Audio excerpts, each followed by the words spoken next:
Welcome to study scale पैमाना पढ़ाई का। और आज हम लोग यहाँ पर देखने वाले हैं एकाधिकार के अंतर्गत कीमत निर्धारण। एकाधिकार जैसे कि हम लोग जानते हैं कि इसे अंग्रेजी में मोनोपोली कहा जाता है और इसकी उत्पत्ति लैटिन भाषा के मोनोपोलियन शब्द से हुई है, जिसका अर्थ होता है एक ही बेचने वाला। यानी कि मार्केट में एक वस्तु का एक ही विक्रेता पाया जाता है। यहाँ पर देख लेते हैं, आता है एकाधिकार उस बाजार की स्थिति को कहते हैं जिसमें एक वस्तु का एक ही विक्रेता होता है, बाजार में उस वस्तु की पूर्ति पर इसका पूर्ण नियंत्रण होता है तथा वस्तु की कोई निकट स्थानापन्न वस्तु बाजार में उपलब्ध नहीं होती है। 3 कंडीशन है। पहला, एक वस्तु का एक ही विक्रेता होगा। दूसरा, कि उस वस्तु की पूर्ति पर विक्रेता का पूर्ण नियंत्रण स्थापित होगा। और तीसरा ये है कि बाजार में उस वस्तु की कोई और ऑप्शनल वस्तु नहीं होनी चाहिए, यानी निकट स्थानापन्न वस्तु बाजार में मौजूद नहीं होनी चाहिए। आइए कुछ परिभाषाओं को देखते हैं। सबसे पहले स्पिट के अनुसार एकाधिकार को एक ऐसी फर्म के रूप में परिभाषित किया जा सकता है जो एक वस्तु की पूर्ति पर पूर्ण नियंत्रण रखती है और उस वस्तु की स्थानापन्न वस्तुएं नहीं होती हैं। शूमर के अनुसार विशुद्ध एकाधिकार से तात्पर्य मांग की लोच के शून्य होने से है, जबकि विशुद्ध प्रतिस्पर्धा में मांग की लोच की कोई सीमा नहीं होती है। अब देखते हैं कि एकाधिकार की विशेषताएं क्या क्या होती हैं। 3 तो हम लोगों ने शुरू में देख लिए हैं कि एकाधिकार कब होगा, उसके अलावा भी देखते हैं कि एकाधिकार में अन्य फर्मों के प्रवेश पर कठोर प्रतिबंध लगा रहता है। ऐसा इसलिए क्योंकि उसके अर्थ वही है कि एक वस्तु का केवल एक ही विक्रेता होगा और अगर किसी और फर्म को प्रवेश की अनुमति दी जाएगी तो फिर एकाधिकार खत्म हो जाएगा। इसलिए इसमें अन्य फर्मों का प्रवेश पर प्रतिबंध लगा दिया जाता है। इसमें एकाधिकारी वस्तु के मूल्य को प्रभावित कर सकता है, यानी मूल्य निर्धारक को स्वयं होता है। बाकी पूर्ण प्रतियोगिता या अन्य प्रतियोगिता बाजारों की तरह मूल्य स्वीकार करने वाली फर्में इसमें नहीं होती है और इसमें फर्म ही उद्योग होती है। एकाधिकार वस्तु के मूल्य और उत्पादन की मात्रा दोनों को एक साथ निर्धारित नहीं कर सकता, यानी 1 by 1 कर सकता है, लेकिन एक ही साथ दोनों में परिवर्तन नहीं कर सकता है। विशुद्ध एकाधिकारी की स्थिति वास्तविक संसार में नहीं पाई जाती है। व्यवहार में सापेक्षिक या सीमित एकाधिकार ही देखने को मिलता है। ये भी सही है। अगर हम एकाधिकार के पूरे कॉन्सेप्ट को देखें तो वो पूर्ण रूप में, जैसा कि कॉन्सेप्ट बना हुआ है, उस रूप में देखने को नहीं मिलता है। उसमें थोड़ी बहुत चेंजेस हो जाती है। अब है कि एकाधिकार फर्म का साम्य या एकाधिकार के अंतर्गत मूल्य और उत्पादन का निर्धारण। तो एकाधिकार में फर्म का, जैसा कि हम लोग जानते हैं कि एक ही उत्पादक होगा, ठीक है, और जो साम्य का बिंदु है वो इस स्थिति में होगा जबकि वस्तु का उत्पादन, ठीक है, करने में जो लागत आती है वो और वस्तु के तैयार होने के बाद उसका जो रेट लगाया जाता है वो दोनों एक दूसरे को एक बिंदु पर काटे। और सेकंड, इसमें एक और चीज़ है, देखिए यहाँ पर लिखा हुआ, एकाधिकारी फर्म की सीमांत लागत एवं सीमांत आय एक दूसरे के बराबर होनी चाहिए। यह है कि जब हम लोग एकाधिकार फर्म की साम्य की स्थिति को देखते हैं। और दूसरा इसमें यह है कि साम्य बिंदु पर सीमांत लागत वक्र MC सीमांत आय वक्र MR को नीचे से काटते हुए कटान बिंदु के बाद ऊपर की ओर जानी चाहिए। यानी कि 2 रेखाएं होंगी, पहला है सीमांत लागत वक्र या फिर MC और दूसरा है सीमांत आय वक्र या फिर MR भी उसको कहा जा सकता है। ये दोनों एक दूसरे को एक बिंदु पर काटने चाहिए और MR को काटने के बाद MC रेखा जो है वो ऊपर की ओर जानी चाहिए। और यही 2 इसके मूल शर्त हैं जिससे कि हम लोगों को पता चलता है कि मार्केट में एकाधिकार है या नहीं है। इसके बाद है कि एकाधिकार के अंतर्गत मांग और आय वक्र कैसी होती है। एकाधिकार में फर्म एवं उद्योग में कोई अंतर नहीं होता है, फर्म ही उद्योग होता है, हम लोगों ने पहले ही देख चुका है। फिर उसके बाद है कि एकाधिकार के अंतर्गत एकाधिकारी की मांग वक्र उद्योग के मांग वक्र के समान होती है और यह बाएं से दाएं नीचे की ओर गिरती हुई होती है। चूंकि एकाधिकारी द्वारा उत्पादित वस्तु की कोई स्थानापन्न वस्तुएं मार्केट में मौजूद नहीं होती हैं, इसलिए उत्पादित वस्तु की मांग वक्र लोचदार होती है, किंतु ये पूर्ण लोचदार नहीं होती है। इसका कारण यह है कि इस पर उपभोक्ता की आय, रुचि, उसकी पसंद नापसंद और दूरस्थ स्थापित स्थानापन्न वस्तुओं का भी प्रभाव पड़ता है। तो ये तो हुआ कि इसके अंतर्गत मांग वक्र या आय वक्र कैसा होता है। अब देखते हैं कि इसकी पूर्ति कैसी होती है। इसके बारे में भी हम लोगों ने जैसे यहाँ पर पहले देख लिया है कि इसकी पूर्ति जो है उस पर पूरा का पूरा नियंत्रण एकाधिकारी का होता है, यानी कि वो अपने हिसाब से वस्तु की पूर्ति को डिसाइड कर सकता है कि वो कितनी मात्रा में वस्तु का उत्पादन करेगा, कितनी मात्रा में मार्केट तक उसको पहुंचाएगा। अतः सीमांत लागत वक्र का पूर्ति वक्र इसके अंतर्गत बस इतना ही है। इसमें आखिर पूर्ति वक्र जो है इसकी धारणा ऐसी लगती है जैसे कि ये तो फालतू में दी गई, निरर्थक दी गई, क्योंकि ये सिर्फ एकाधिकारी के मन पर है कि वो कितनी मात्रा में इसका उत्पादन करता है और कैसे वो मार्केट में लाता है, इस पर है। एकाधिकारी उस दशा में साम्य बिंदु पर होता है जब सीमांत आय बराबर सीमांत लागत होती है, ये हम लोगों को पता है।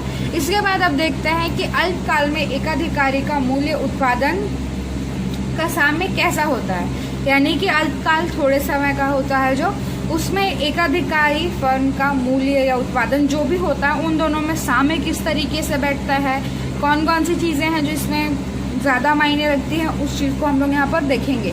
एकाधिकारी फर्म उस उत्पादन स्तर पर साम्य की स्थिति में होती है जबकि वह अधिकतम मौद्रिक लाभ अर्जित करती है। उत्पादन के इस साम्य स्थिति में उसकी सीमांत लागत एमसी और एमआर दोनों एक दूसरे के बराबर होते हैं। सीधी सी बात है, जब ज़्यादा पैसा आ रहा हो किसी एक निश्चित प्रतिशत पर, चाहे वो हम लोगों का श्रम और पूंजी का प्रतिशत हो या सारी चीज़ों को मिला करके किया गया हो, एक अच्छी आय प्राप्त हो रही हो, एक अच्छा बैलेंस बना हुआ हो उद्योग में, तो वो हम लोगों का सबसे अच्छा पॉइंट होता है जिस पर हम लोगों को लाभ भी मिलता है और हमारे बाकी चीज़ें भी सही से चल रही होती हैं। तो इसमें दो चीज़ें मेन इम्पॉर्टेंट है, एमसी और एमआर दोनों एक दूसरे को काटने चाहिए। एमआर के बाद एमसी जो है वो ऊपर की ओर जानी चाहिए। इसमें रट लो एकदम अच्छे से, क्योंकि बस यही लिखना है हर पेज में, कहीं ना कहीं इस चीज़ को आपको ऐड करना ही पड़ेगा। अल्पकाल की समय अवधि इतनी कम होती है कि एकाधिकारी अपने पूरे उद्योग में या अपने उद्योग में जो भी संयंत्र लगा रखे हैं उसके आधार में परिवर्तन नहीं कर सकता है। वो सिर्फ कुछ ही चीज़ों में परिवर्तन किया जा सकता है, क्योंकि समय कम है, इसलिए वो उन चीज़ों में परिवर्तन करेगा जिसको परिवर्तन करने में ज़्यादा टाइम ना लगे और उसको लाभ भी जल्दी से जल्दी मिल सके। तो इसीलिए जिन चीज़ों में परिवर्तन संभव होता है वो केवल उन्हीं में परिवर्तन करता है, क्योंकि यहाँ पर टाइम उसके पास ज़्यादा नहीं होता है। तो इसमें अब ये हो जाता है कि अल्पकाल में क्योंकि कम ही चीज़ों में परिवर्तन हो रहा है, तो अब उसको जो लाभ होगा वो कैसा होगा। तो इसमें तीन प्रकार हैं। पहला, या तो उसको सबसे ज़्यादा लाभ हो सकता है, यानी एकदम अच्छा क्वालिटी वाला लाभ हो सकता है। दूसरा, उसको काम चलाऊ मिल सकता है, यानी बराबर मिल सकता है, जितना उसने उद्योग में लगाया है उतना ही उसको पैसा मिल सकता है उसके लाभ के रूप में, ठीक है। और थर्ड, ऐसा भी हो सकता है कि उसको जितना उसने पैसा लगाया है मार्केट में वो डूब जाए, ठीक है, यानी उसकी वस्तुएं बिके ना और ऐसे ही रह जाए, तो उसको क्या होगी, हानि होगी। लेकिन ये हानि इतनी ज़्यादा नहीं होगी कि वो मार्केट छोड़कर बाहर जाने को मजबूर हो जाए, यानी कि यहाँ पर कौन सी हानि होगी, न्यूनतम हानि का सिद्धांत है। तो इस प्रकार से इसमें तीन स्टेज होते हैं, ये देख लिया हम लोगों ने। फिर उसके बाद आ जाते हैं अल्पकाल में एकाधिकारी को अधिक सामान्य लाभ। हम लोगों ने जैसा तीन स्टेज देखा था, तो पहला देख रहे हैं हम लोग कि अल्पकाल में एकाधिकारी को अधिक सामान्य लाभ कैसे मिलता है। अल्पकाल में एकाधिकारी को अधिक सामान्य लाभ तब प्राप्त होता है जब उसकी वस्तु की कीमत उसकी औसत लागत से अधिक होती है, यानी जितना में वो वस्तु का निर्माण करता है उससे ज़्यादा पैसे में वो वस्तु को मार्केट में जब उतारता है तो उससे ज़्यादा रकम वो उसकी लगाता है जिससे कि उसे लाभ हो सके, ठीक है। यहाँ पर यही बताया गया है। इसके बाद यहाँ पर आप लोगों को रेखा चित्र का डेफिनेशन दिया हुआ है, यानी कैसे कैसे डायग्राम में कौन कौन सी चीज़ें हैं वो देख लेते हैं हम लोग एक बार। पहला तो यही है कि एमआर और एआर रेखा जो होगी वो एक दूसरे के बराबर होनी चाहिए, ठीक है। एसी और एमसी एकाधिकारी फर्म की औसत लागत और सीमांत लागत वक्र। इंट्रोडक्शन देना है आपको, सारी रेखाएं जो भी आप खींच रहे हैं चित्र में उसको बता देना है कि उसका फुल फॉर्म क्या होता है, उसको क्या कहता है, ठीक है। फिर अब आ जाता है कि एक अधिकारी फर्म का सीमांत लागत वक्र एम से उसकी सीमांत आय एम आर वक्र को ई बिंदु पर नीचे से काटती है, जैसा कि शर्त था। अर्थात ई साम्य बिंदु है और इस ई साम्य बिंदु पर एक अधिकारी फर्म ओ क्यू मात्रा में वस्तु का उत्पादन करेगी। इसके बाद आते हैं ओ एम साम्य उत्पादन पर एक अधिकारी फर्म की प्रति इकाई कीमत पी क्यू है, जबकि उसकी प्रति इकाई औसत लागत टी क्यू के बराबर है। अतः एक अधिकारी फर्म को प्रति इकाई P Q minus T Q is equal to P T लाभ प्राप्त होगा। एक अधिकारी फर्म को ओ क्यू उत्पादन पर कुल लाभ प्राप्त होगा। कुल लाभ बराबर प्रति इकाई इंटू बिक्री की गई वस्तु की इकाइयाँ, अर्थात आर एस टी पी का क्षेत्रफल बराबर P T into O Q. अब देखते हैं चित्र जिसमें आप लोगों को ये सारे पॉइंट अच्छे से समझ आ जाएंगे कि वहाँ पर हम लोग क्या कर रहे थे, पी टी पी क्यू को। अतः एक अधिकारी फर्म को अल्पकाल में ओ क्यू साम्य उत्पादन पर आर एस टी पी क्षेत्रफल के बराबर अधिक सामान्य लाभ प्राप्त होता है। तो ये देखिए, ये है ए। तो ये देखिए यहाँ पर ये एम सी रेखा एम आर रेखा को काट रही है, जैसे हम लोगों ने पहले पढ़ा है कि जहाँ पर काटेगी वहाँ पर ई बिंदु, ये वाला बिंदु, ठीक है। ई बिंदु यानी साम्य बिंदु का निर्धारण होगा, इतना हम लोगों ने देखा है। अब यहाँ पर एम ओ एम, ठीक है ना, ये उत्पादन पर एम भी लिखा हुआ है, आप लोगों को दिख रहा है या नहीं मुझे नहीं पता, लेकिन यहाँ एम है, ठीक है। तो ओ एम उत्पादन स्तर पर एक अधिकारी फर्म की प्रति इकाई कीमत, यानी कि जब हम लोग इसको मिलाते हैं लाइन ऊपर की ओर भी खींचते हैं, तो यहाँ पर क्या हम लोगों को प्राप्त हो रहा है,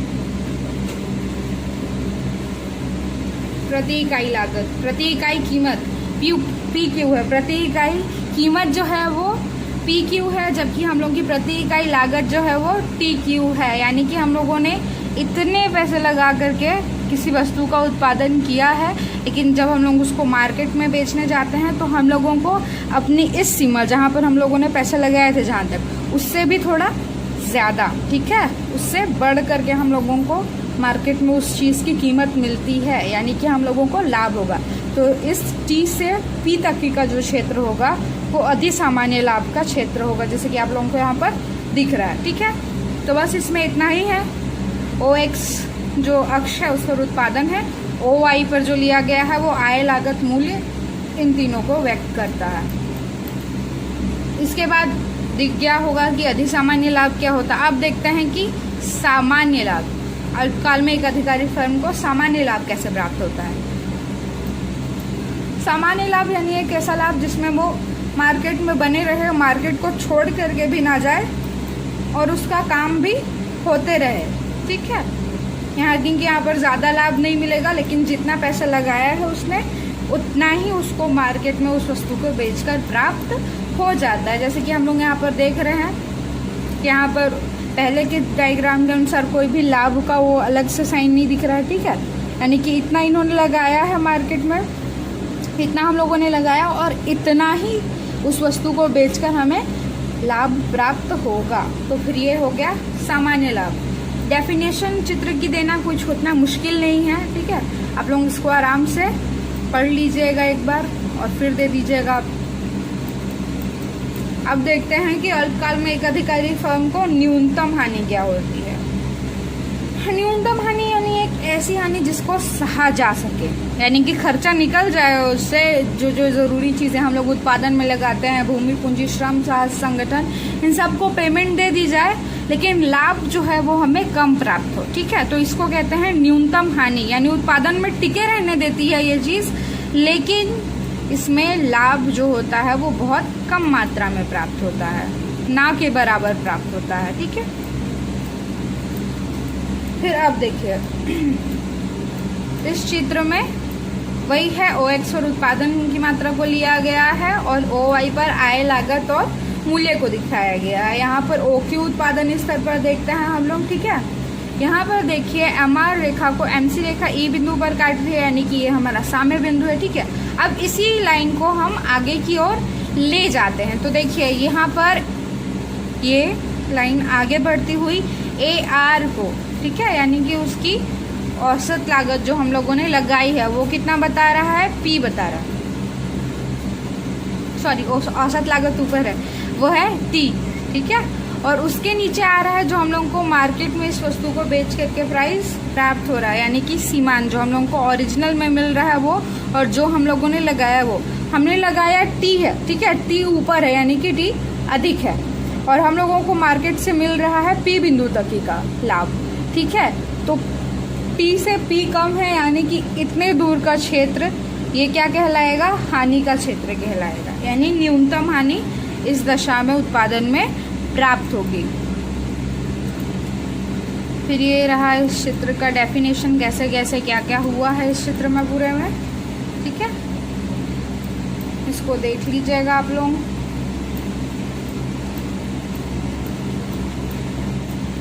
अब देखते हैं कि इसमें खास बात क्या। अल्पकाल में एकाधिकार को हानि होने पर भी उत्पादन होता रहेगा, क्योंकि एकाधिकार फर्म की वस्तु की कीमत PQ उसकी औसत परिवर्तनशील लागत AVC से अधिक है, ठीक है। यदि एकाधिकारी अल्पकाल में उत्पादन नहीं करेगा तो उसे स्थिर लागत के बराबर की हानि उठानी पड़ेगी, चूंकि एकाधिकार की PQ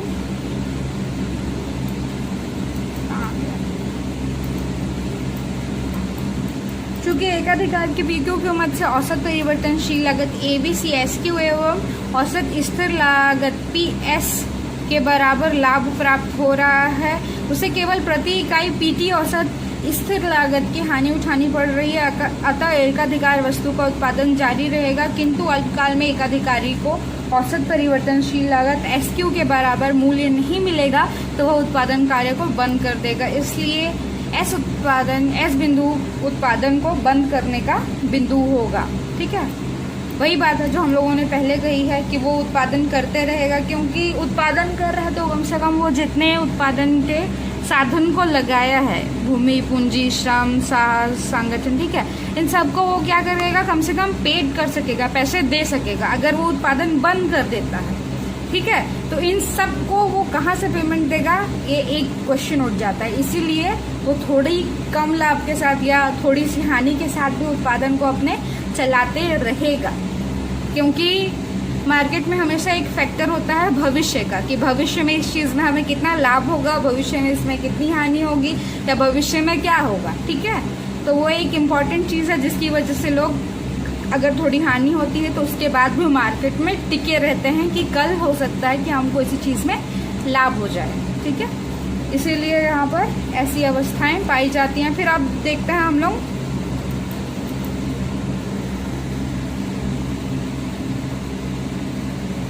इस प्रकार स्पष्ट है कि अल्पकाल में एकाधिकारी को अधिसामान्य लाभ, सामान्य लाभ और न्यूनतम हानि तीनों स्थितियां ही प्राप्त हो सकती हैं।